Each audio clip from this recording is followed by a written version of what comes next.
Assalamu Walaikum. Hello friends, how are you? Welcome back to my another video. In this video, I am going to show you how to align table to right in Apple Keynote.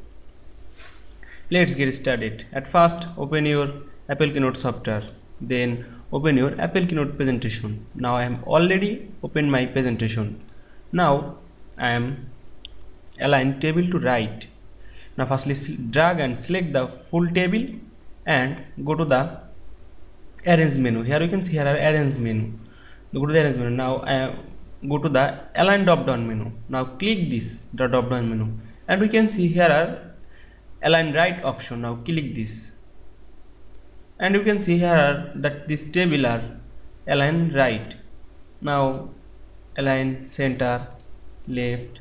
Again align table to right. Now firstly click the drop down menu and click right. Now you can see align table to right in Apple Keynote very easily. I hope you enjoyed my video. Please like, comment, share and subscribe my channel. Thanks for watching.